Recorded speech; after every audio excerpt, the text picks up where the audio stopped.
That's just a few. I don't know how much time we got. This is the best part. The best part is I'm like, cool, that was the interview. That's all we need to do. Like, we don't need to hear. That's like, you nailed it, man. All right, welcome to another episode of Don't Quote Me. Today on the show, we've got Kareem Scales. You're not only the CEO of Scales Consulting. Correct. You're you're the president of the Delta Projects board. Yes, sir. Those are the two things that I know off the top of my head, but the reality is I also know that you're really heavily involved with the NAACP, which we are sitting at the Center for Community Transformation. Their offices are located here. Yes, sir. I know that you've contracted with a ton of nonprofits throughout the city. One of them, which is, I believe, is the NAACP. Correct. As well. Yep. But tell the world like what you're up to these days, because those are just things that we've chatted about over drinks and over just like hanging out with all the different like local people that we know. But give me an introduction of like who you are, if this was like an elevator pitch to somebody. Okay, no, man, thanks for having me, man. Kareem Scales. It's hard to really sum that up, man. I'm a man of so many titles. As you mentioned, CEO and founder of Scales Consulting, LLC. We're a firm that was started back in 2021, primarily in the leadership development space. So we provide a range of services around various types of facilitation, training, and coaching. We also provide some support around community engagement and outreach, working with municipalities, for-profit, non-profit, you name it, and then also supporting the fundraising space. So whether that's capital campaigns, donor engagement, grant writing, grant administration, we help with that as well, man. So that's Scales Consulting. But outside of that, Caden, I mean, I wear so many hats. As you mentioned, board president of the Delta Project, still very involved with the NAACP. I'm a lifelong NAACPer. Yeah. It's one of those organizations that once you get involved, you're kind of here to stay. Mm-hmm, mm-hmm. So shout out to my brother, Clee Jackson, and the president and the whole family there. I'm also the board co-chair of a community-based organization that is primarily focused on various projects in the environmental climate justice space, which is called C4, stands for Community Collaboration on Climate Change. It was birthed out of the city some years ago, back in 2019, where a lot of folks from the environmental space are getting together and they're like, we got to get more diversity, more equitable perspectives in this space. This isn't don't take my words wrong, but this isn't a space just for the tree huggers, right? Right. But everybody, those who are specifically most disproportionately impacted, need to be here. They need to be involved in the conversations and at the table when solutions are developed. And thus, C4 was birthed. Stands for Community Collaboration on Climate Change. And we got some amazing projects going on, from working with Friends of Grand Rapids Parks to increase the tree density in the urban core, to working with our partners in Oakland called the Greenlining Institute on a huge resiliency hub and the electric vehicle rideshare program, to an ambassador program where we bring on community members that are directly from the community to lead those solutions. So that's just a few. I don't know how much time we got. This is the best part. The best part is I'm like, cool, that was the interview. That's all we need to do. Like, we don't need to hear. That's like, you nailed it, man. Well, I think this is going to be a good lead-in, because like let's focus first on just like Scales Consulting, and in your mind, like, how does Scales Consulting specifically, like the community impact in your mission when it comes to that entity specifically? What are you hoping to accomplish when it comes to just that part? Because obviously, all of those can be your clients because of that umbrella, but like for you personally, when you started Scales Consulting, it sounded like that was much more around the leadership side of things. But like, how have you like learned how leadership impacts all those other initiatives through consulting on a regular basis? That's a great question, Kate. And I think I've learned, from my own leadership journey, how imperative it is to really have a focus on leadership development. For me, my journey was less linear. It was more of a scribbled type of platform. But one thing I benefited from is having the pleasure and the privilege of being able to learn from other leaders, right? And so I hope to be able to share some of those insights that I've been able to gain over the years working in both for-profit and nonprofit, to help folks understand how to become a better leader and what that means for you, right? Everybody's leadership style is different. Some folks lead this way, others lead differently. And so my goal at Scales Consulting is to really create these cultivated experiences that help people kind of define what does their leadership style look like, and what are some tools they can use to better develop it. Well, I got to follow up in regards to leadership in general, because like leadership can have a lot of connotations where people are like, what the heck does that even mean? Right. Like, what benefit does that actually have for my career? Or like, why do we have to even follow leaders? Why can't we all do our own thing? But for you, maybe give us a story around when you're like, wait, leadership for me is actually like part of the entire mission when it comes to this stuff. You're good. All right, my bad. Yeah. So that's a great question. I think for me, Caden, I don't think it was just this one experience. It was probably a series of experiences that kind of built up. But I would probably go back to one of my previous roles where I was working more in the for-profit space. I worked in health insurance for a number of years with Blue Cross Blue Shield of Michigan. Started off pretty humble in the call center, moved up and was elected as the chair for the local UAW. A lot of folks don't know that the United Auto Workers Union, but there's other entities that are under the UAW umbrella that aren't just in the auto worker space, thus health insurance professionals.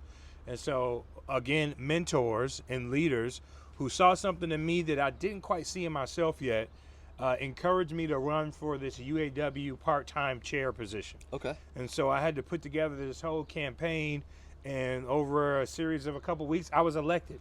And I was served in the role as the chair for the local UAW 2145. Shout out to one of my close friends and mentors to this date, Janice Hilliard, who inspired me to take that leap of faith. And when I served in that role, it was a quick kind of flash for me to really understand what my role was as a leader. Because in this role, as in the UAW, we're working directly as the intermediary with employees in the company. Mm-hmm. So I worked when there's individuals may have a disciplinary issue. You can't speak to my bargaining members without their UAW chair being present. Oh, wow. And so a lot of it is almost serving as an attorney.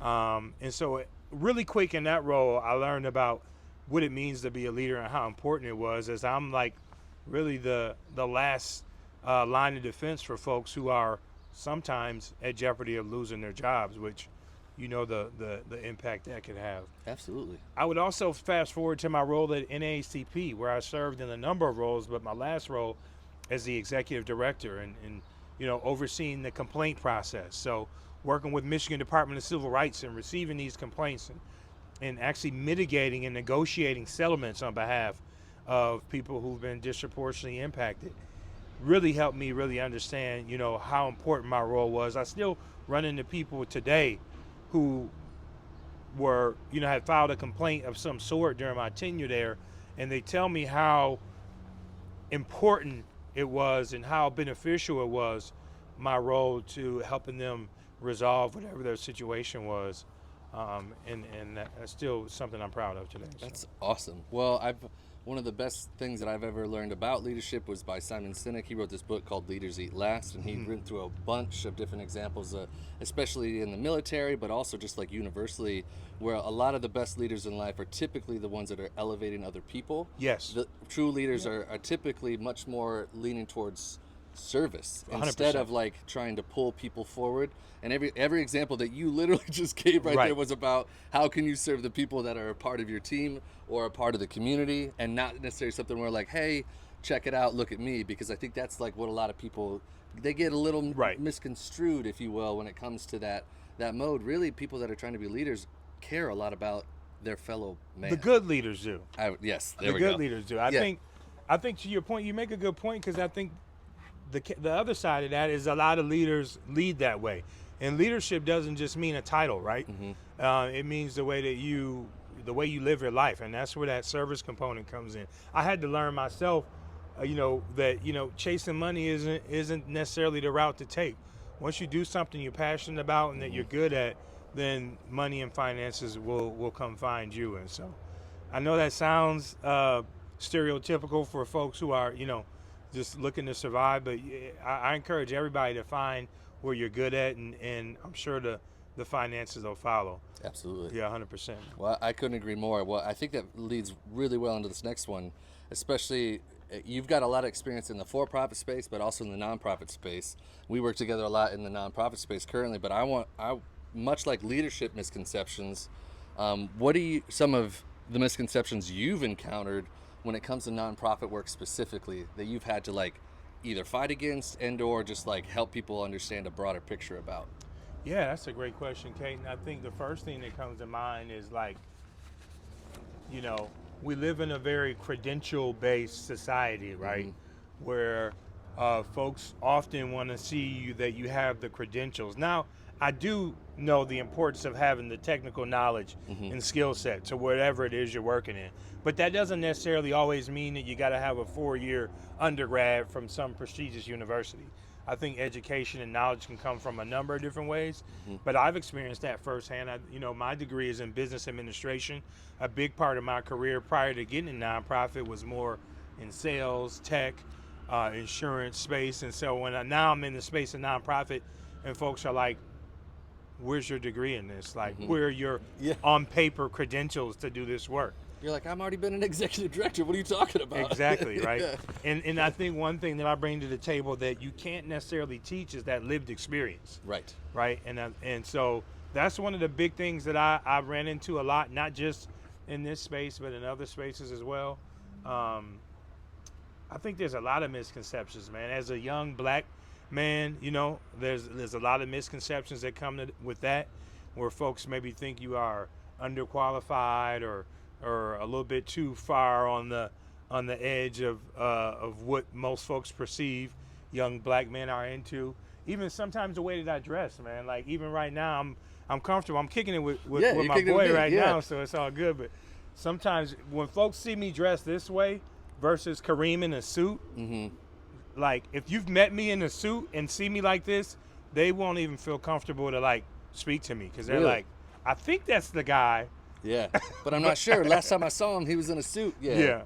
So you're even talking about even the perceptions universally, like the most basics, not even just like, hey, these nonprofit worlds, like it's difficult out here. You're talking just like universally. In general, yeah. In general, that you're having to deal with a lot of different misconceptions. Yeah, and now even in my role now, as I mentioned, under the Scales Consulting umbrella, one of our key areas is providing leadership coaching and executive coaching. And so folks often look at me and they're like, dude, you look like you're 27. How can you teach executives? How are you helping leaders? Right. What leadership experience have you had? And so I'll be 40, Kate, in a couple of weeks. And in my professional journey, I'm knocking on almost, not too far from 20 years of various leadership roles. And so I think there's a lot to learn. I think we can all learn from each other. Your age, your on-paper credentials should not define your knowledge base and what you bring to the table, right? Absolutely. Yeah. Cool, man. Okay, I'm going to switch gears a little bit. You're pretty vocal about climate change. You were talking about that a little bit earlier. Where do you see the gaps in like the local climate justice scene? I know that you do some work in Detroit. We've collaborated on some submissions in regards to some film stuff, but I'm super curious for you, especially locally, where you're seeing the gaps around climate justice. That's a great question, man. I think right here where we are located in the 49507, which is the most polluted, underserved zip code in terms of environmental climate justice, there's a lot of gaps, man. I think when we look at the investment happening in the great city of Grand Rapids, right? We go downtown, there's no shortage of cranes in the sky. Right. You don't need me to go down the laundry list of amphitheaters and stadiums that are happening. All the while here in 49507, folks are still struggling with access to green space. Tree density is a big one. I tell folks to do a personal experiment you can do for yourself. Travel right here along Madison. You can start at Burton, for example, and just drive down Madison toward downtown. And once you cross MLK, previously known as Franklin, just pay attention to the tree density and watch how the trees just come alive once you pass MLK and you're entering Heritage Hill, right, where there's a historical amount of trees there. And what impact trees have when we talk about redlining and the tree density and impact it has on things like housing values, communities that have a higher tree density, walkability, energy rates and energy consumption, right? You don't have to have the air conditioning on as much when you got trees all around. That are shading the homes. There you go. Shading, breeze, etc. One thing that folks don't really pay attention about, and I learned this through my kind of public safety criminal justice reform work during my tenure at NAACP, law enforcement. Oh, yeah. For folks who are more passionate about public safety and law enforcement, and this is one of the reasons why environmental climate justice is so important to me, and one of my passion areas is because of the intersectionality. We can connect it to everything else. Law enforcement uses data on tree density to determine police routes and what communities are quote unquote safer. And so if we really go beneath the lines and underneath the surface, we can see what some of those major gaps are, I think. Absolutely. In terms of investment, economic investment. We all know the housing disparities. The list goes on, Caden, but I think there's a lot that we can do here in this city. I think Grand Rapids overall is a great city. I don't mean that to say that we aren't a great city, but I think that we need to be a little bit more equitable in our approach and use some of that philanthropic greatness to better uses. I couldn't agree more, man. That's super cool. I appreciate you going down that list. It's kind of bouncing back a little bit around the leader side, especially based off that question. How can leaders be better equipped to make an impact on climate justice locally? I would start off with just first and foremost being more educated and informed. As I mentioned, the intersectionality, there's a young lady named Leah Thomas who wrote a book called The Intersectional Environmentalist. And I had the pleasure of hearing Leah speak in Atlanta at a conference that I presented at called the Justice Outside Conference. I was alongside one of my close friends and partners in this work, Darren Riley. Shout out Darren Riley. Shout out my guy Darren with Just Air Solutions. And Leah talks about what I just mentioned about how all these various areas of injustice, no matter which way you carve it, will come back to the environment. When you talk about housing and redlining, we can connect that to the environmental climate justice front. When we talk about food disparities and food deserts, we can connect that the same communities that are overburdened by police injustice, by lack of access to food, are the same communities that are overburdened by environmental issues. So first, be informed. I would encourage you to check out that book. There's a number of other books out there. Just do your research, be informed, and then I would say get involved with organizations like a C4. You can reach out to C4 at c4collaboration.org. I'm also a member of the Michigan Advisory Council on Environmental Justice under the Office of EAGLE, who provides direct advisory to the governor and to the director of EAGLE on how to better integrate community-led solutions in their environmental climate justice work. So get involved with organizations like C4, like Just Air Solutions, learn more about the MAC EJ as we call it, and just stay informed. That's kind of the first place to start. And I would say last but not least, join a committee, man. The NAACP Environmental Justice Committee, which I'm one of the founders of and serve as the chair of, is always seeking new members. And don't think, again, just because you don't have an environmental background, you don't have something to bring to the table. So we welcome all walks of life to come join in on this fight. Awesome.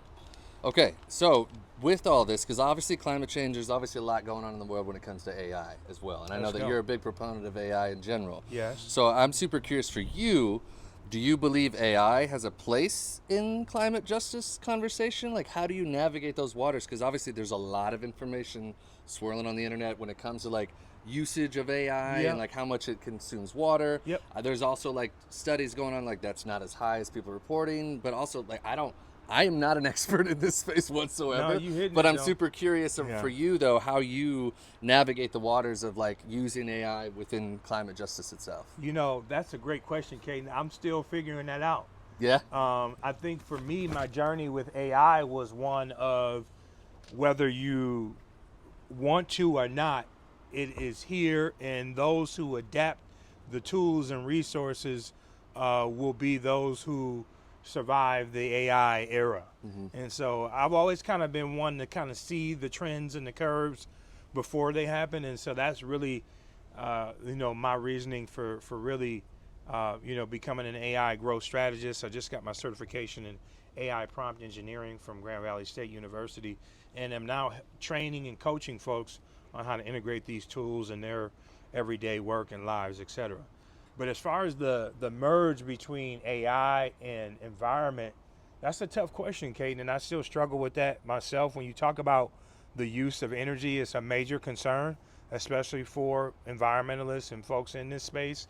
I've learned that one ChatGPT search uses, at first it was 8 times the amount of energy as a Google search, and as of recent, just in a few months, I've heard that the numbers have went up to 10 times. Oh, really? Yeah, and so water is a big concern. I was just at a meeting a few weeks ago, kind of super corporate meeting with DTE headquarters in Detroit, top floor, all the executives from various organizations, community partners in the setting, and DTE CEO comes on the stage and he talks about one of the things they're really excited about is getting involved in the data center wave, right? As you know, 'cause that's artificial, gonna be huge. it's Yeah. huge, right? It's a big business opportunity.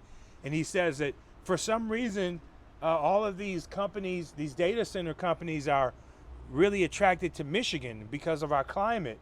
And he addressed all of these reasons why they're attracted to Michigan other than our water. Right, I was gonna say maybe our water. It's pretty obvious, right? Yeah. We got the most clean water in the world, right? Right. Right here in the state of Michigan. And so that's something that still is to be determined, Caden. But there are some organizations that have figured out how to do this right.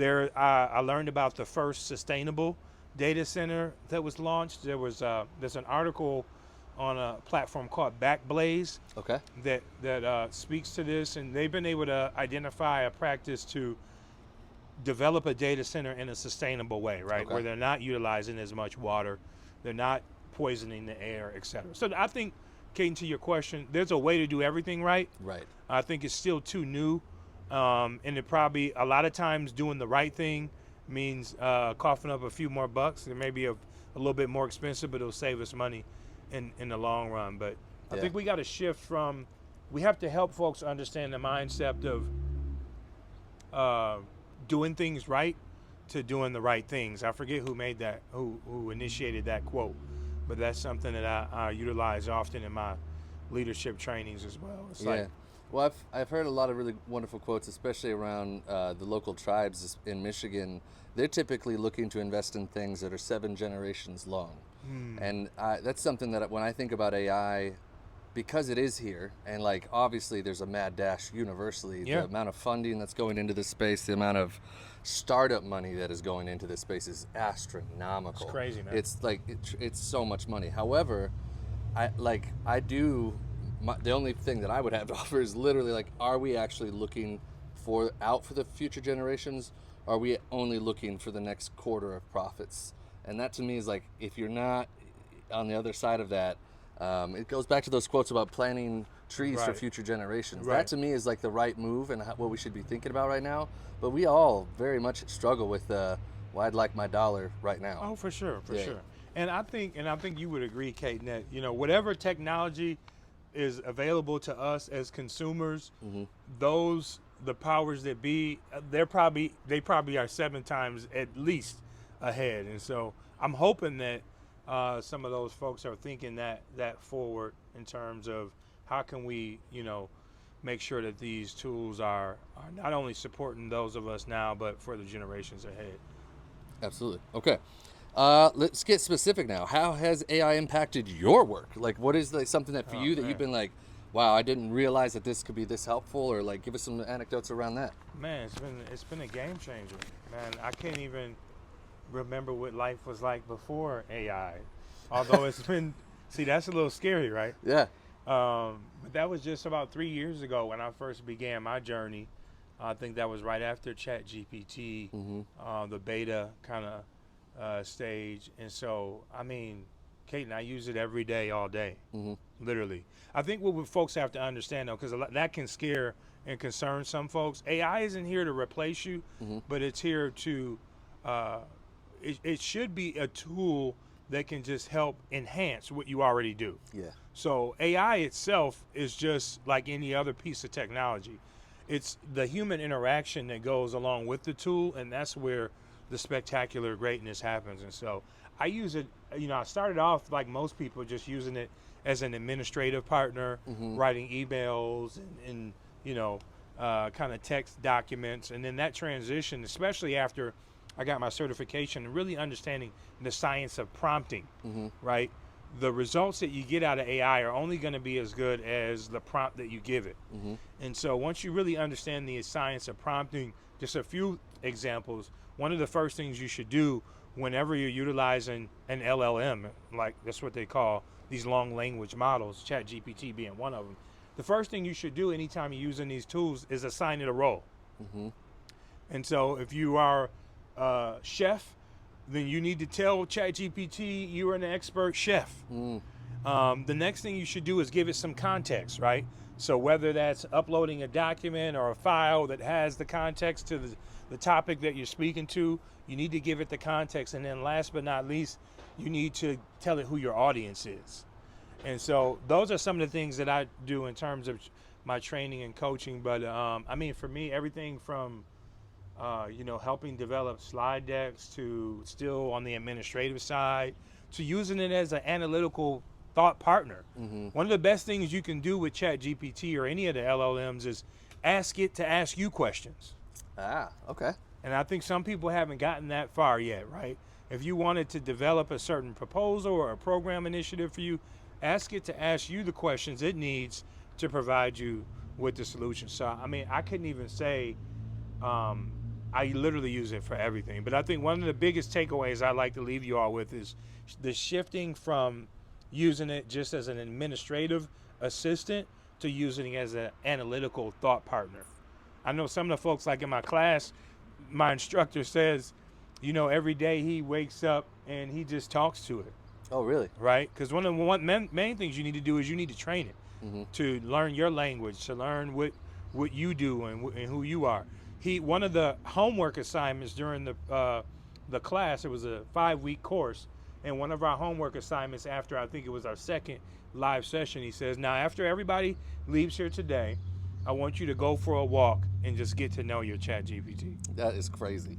So it gets a little creepy, right? We're starting to think about some of the movies we watched in the 90s about, where it could get a little too far. But I think there's this curve where you go through that concern, and once you get over the curve of concern is really where you start to peak the main benefits. Yeah, and I think AI is the biggest scary, mostly because of the sci-fi movies and everything else that we have it. But the reality is, this is true about any technology that has come online.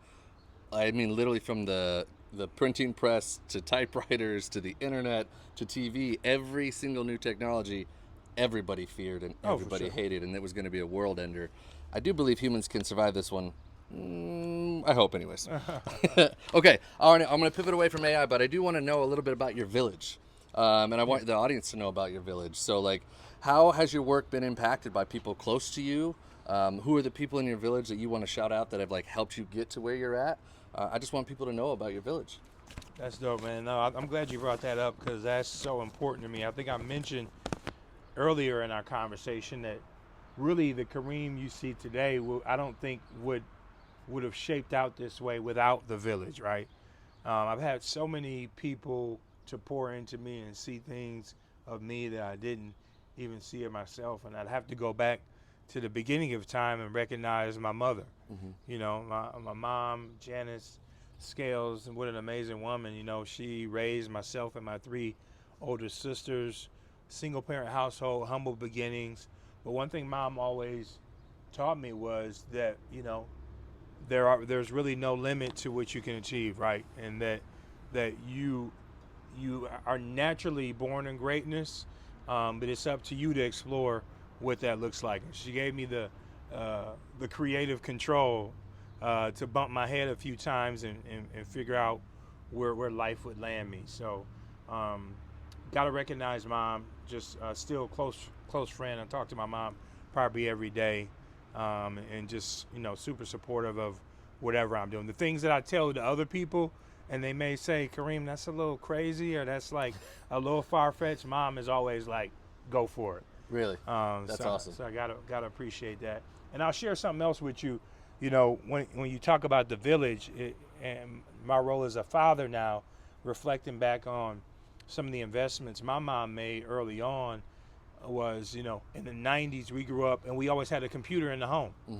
And I tell my mom now, I think that was probably one of the biggest investments she could have made, because now I find myself, as I just mentioned, being one of those who've always been able to be ahead of the tech curve and be able to utilize that in my day-to-day work and life. Yeah, So, well, I mean, you and I are at an age where like we know what it was like before the internet. on, We man. were outside with that before all this Yep, stuff, yep. and before cell phones, before all of it. Yeah. And like, but we kind of grew up with all of this technology 100%. and had to learn how to do it ourselves, but Yep. then like teach people that are older than us, and also now I find myself teaching my younger kids too. They know For sure. they adapt to certain parts, Different. but They they operate do not differently. understand the infrastructure and or what's going on the inside. Their technology is the phone. Yeah. We grew up on the dial-up. I was Yeah, just dude. joking with one of my young guys the other day, and we were talking about AOL. You should have saw his face. He was like so confused. Like, what are y'all talking about? The dial-up sounds The and everything. dial-up- And how long you had to wait for a photo my to God. load. People do not understand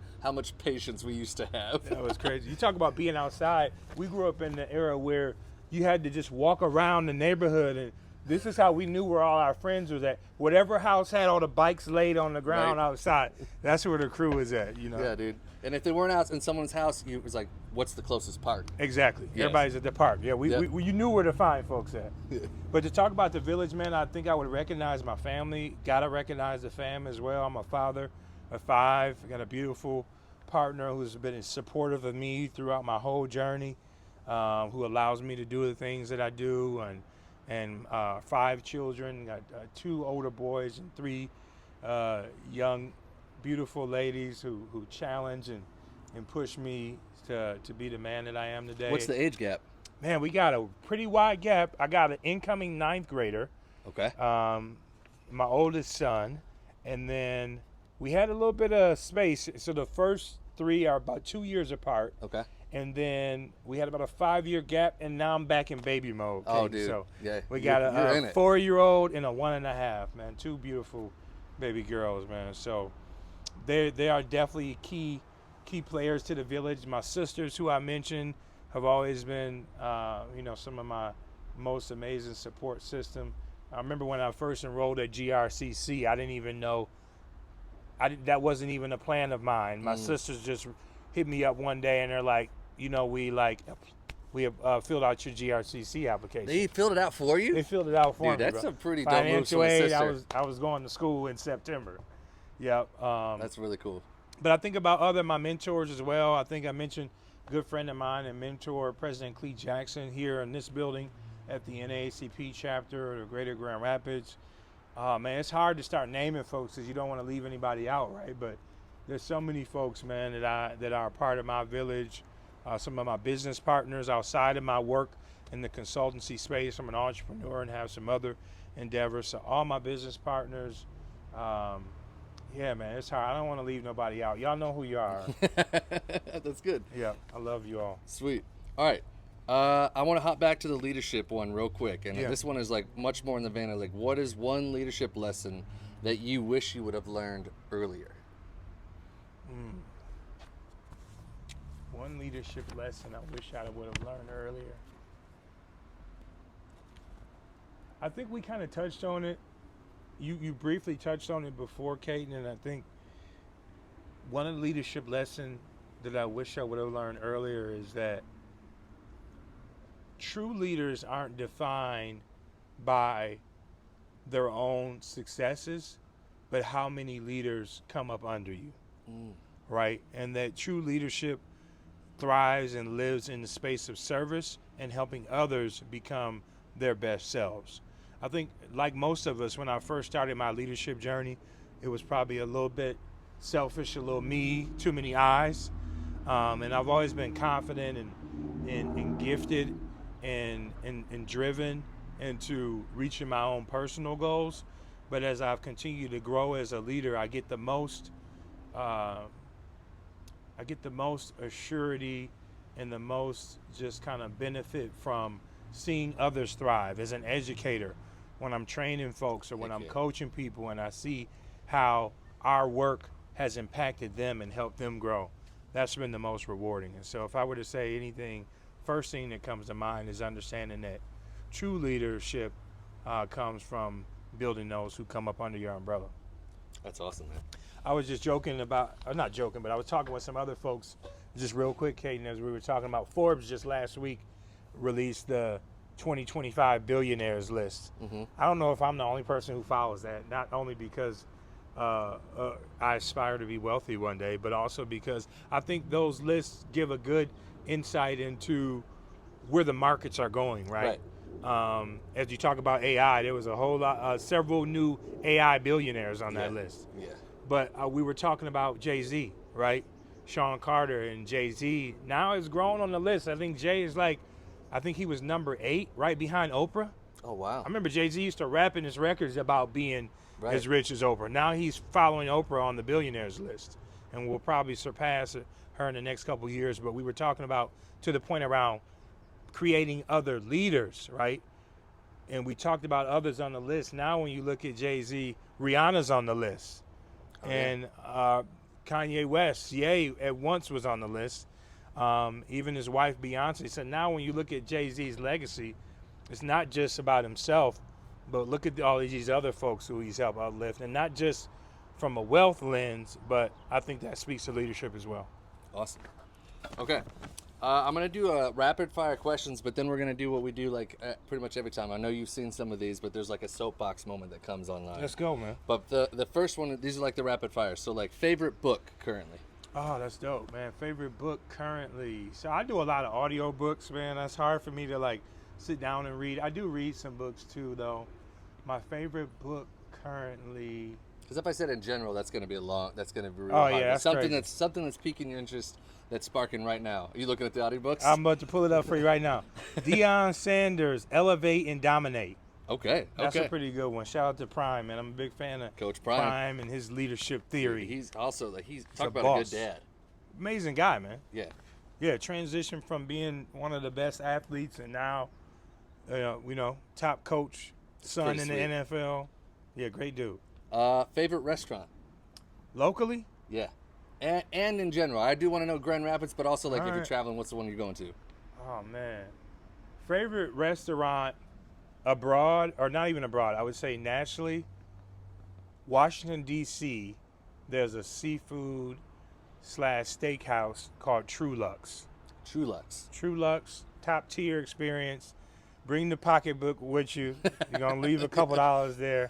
Cool. But yeah, I had some amazing food there. I think I had a crab leg. It was like the size of my arm or something Dude, like that sounds good. True Lux, Washington, D.C. All right. Beautiful spot. What about here in GR? Locally, here in GR, man. Where are you taking your wife if you're on a date night? What's the spot that you're gonna go to? Maybe that's a better question. Yeah, that's two different answers though now. That's true. Because a restaurant, like I might just go takeout. I was gonna shout out my brother Vince and Irie Kitchen. Oh heck yeah, Gotta absolutely. love Irie. That was definitely my favorite restaurant. I know they're still doing transitioning. stuff. They're doing all sorts of stuff. Pop-ups. Vince is a creator, man. Yeah. He's always Well, you can dreaming go. something I know up. you can pick up their stuff at Martha's Vineyard right Yep, now. they're selling I the think chili oil They're and also the selling lemonade. stuff out of Fika right now. The Okay. juices, because like Yep. I know that you can get their juices there, which is cool. But that was definitely my favorite restaurant for a while. Date night, favorite spot? That's a good question, man. Because date night, that's about the ambiance as well. Oh, you stumping me with this one, Kate. I'm going to have to go to... Oh, man. Bonefish Grill. Okay. Yeah. Bonefish is kind of like a low-key underrated spot. It is. They're not super top tier, like you're gonna like the steakhouse break the bank experience, but they're also still nice enough to where you can, enjoy a good vibe. So Bonefish is a good spot. I like Bonefish, yeah. Bonefish right there. And the one on East Paris, not many people know, is actually black owned as well. Oh really? Yep. I didn't know that. Yeah, Bonefish. Favorite quote right now? You might have mentioned it earlier. Yeah, favorite quote right now. Yeah, I'll go back to the one I just said earlier, and that's the one where I mentioned the mindset shift from doing things right to doing the right things. And I forget who even said that quote, but I y'all love can it. Google it. Most inspiring leader to you, alive or dead? That's a tough one too. Most inspiring leader, To you specifically, and like, you don't gotta, like, some people immediately go into this realm like, oh Jesus, or something Right. like that. Like, I'm talking, like, let's be real here in regards practically for you. I got so many leaders that inspire me and that have helped shape who I am today. But when you said that question, the first person that came to mind in my head was Tupac Shakur. Really? Yeah. Say more about that. I mean, Tupac for me, although was not really a traditional leader as we think about leaders in the professional space, I He was think that absolutely one though. Tupac was an amazing leader for me. I think just the way that he utilized his voice to speak and help uplift the culture. I think about the record Brenda's had a baby, and how he turned that artwork into a social justice component to uplift a story that the media coverage wasn't covering. When you talk about Tupac and his role as growing up as a Black Panther, and his natural interest in really helping uplift the Black community, I don't know. There's so many things to say about Tupac, man. As a poet, I think if Tupac were not to, unfortunately lose his life at such a young age. Also, he was 25 when he died. To have accomplished so much at that age so speaks fast. volumes. But I think if he would have still been alive, we would have saw the transition where he maybe would have gotten involved in politics or as a professor. I think there's no limit to what Tupac would have evolved into. Absolutely. Okay, dream collaborator. Can't be the same one. Dream collaborator. That's a good one.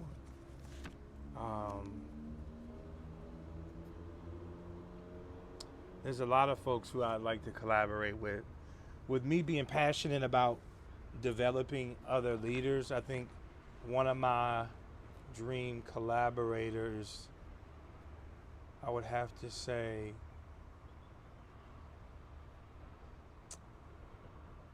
oh man, that's a tough one.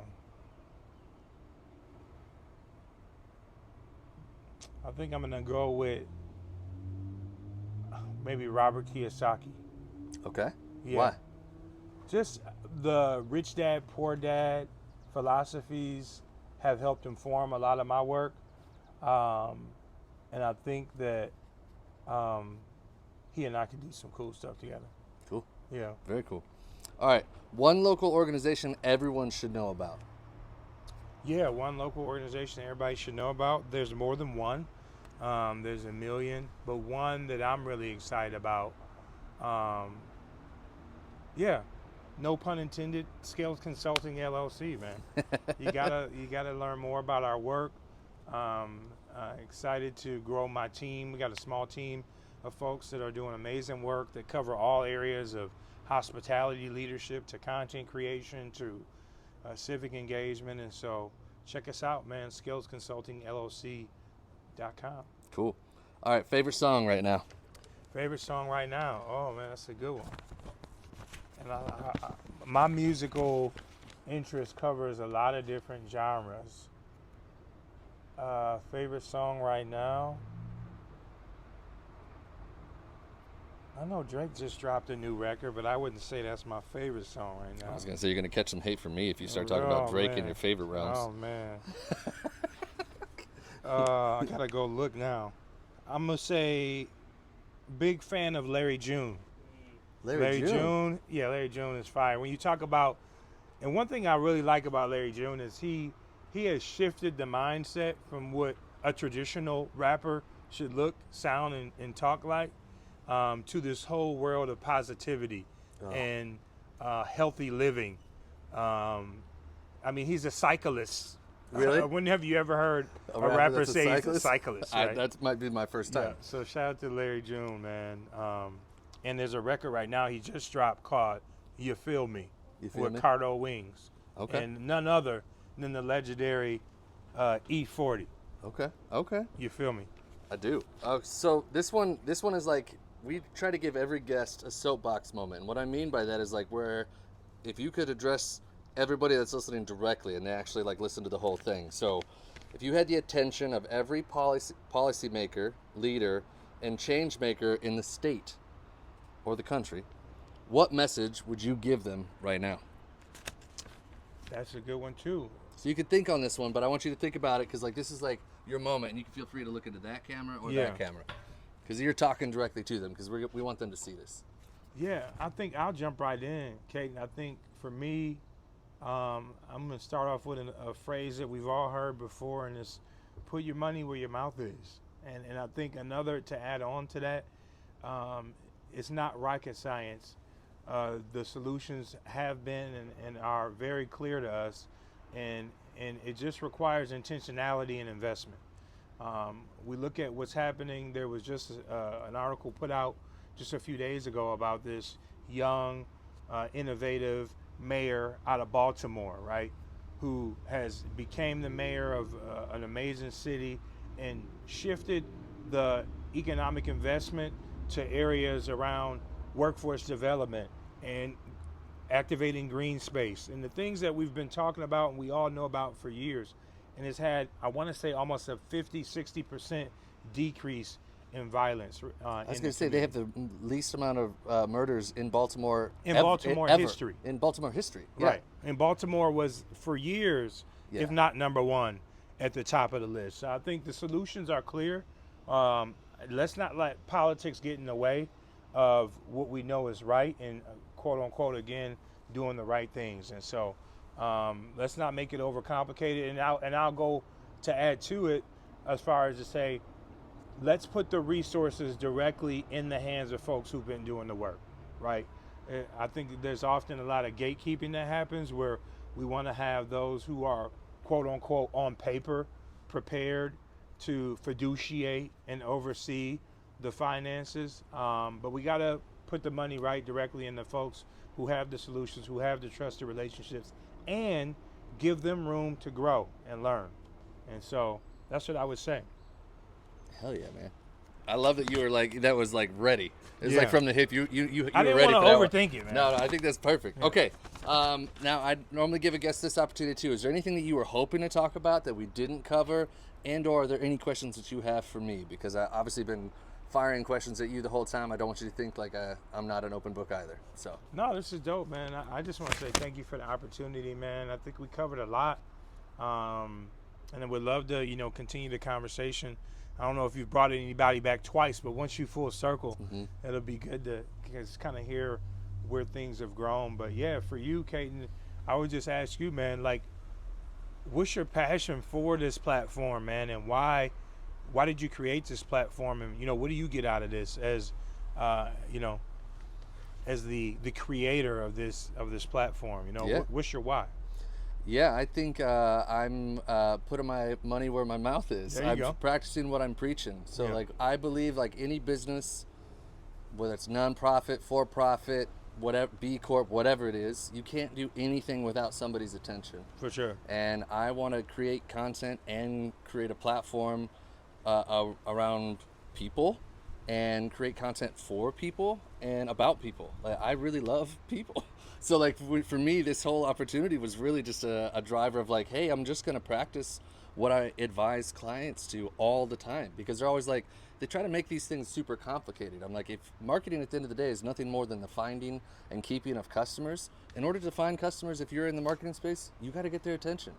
Personally, I find you can do that online. You can do it in person endlessly, whether it's an event or whatever. But for me, I'm like, I'm just trying to put more of what I want to see in the world. That's dope. Into the world. And like, luckily I've got Dominic who's got my back with that mission, Dom, and he's like, actually, we're doing it. I mean, like, the reality is like we've only released, I think, 4 or 5 conversations so far this year. In total, and we keep getting asked for more. That's and we right. haven't, like, we have like 4 or 5 more in the can already.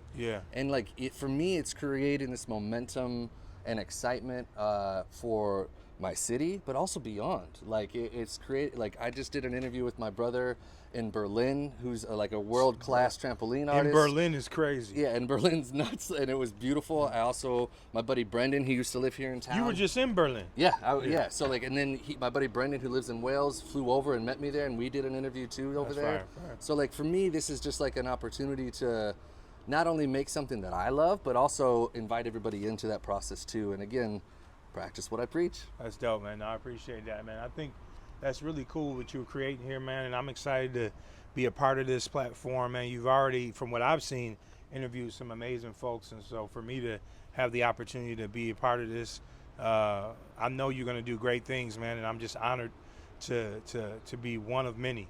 Man, As you continue to grow this platform, bro. I really appreciate that, man. Really. No, dope. But if I could close with just a couple of things, Kate, I'm really excited about, on the skills consulting front, definitely our work in AI integration and AI strategy. We got a series of workshops coming up. Cool. We're kind of taking folks through an AI 101, really ground level, but welcome to all folks at wherever you are on your journey. We call that the scale up program. Cool. No pun intended. Yep, so come scale up with Scales Consulting. And then on top of that, I'm going to be dropping my own podcast platform here pretty soon. Heck yeah. It's been in the works for a minute, but it's called The Leadership Blueprint, and you can expect to hear more from that probably in the next few weeks. We're looking to launch the first episode before the end of the month. So heck yeah, man. More to come from there, man. But again, thanks again, bro. Absolutely, man. Thank you. Appreciate it, bro.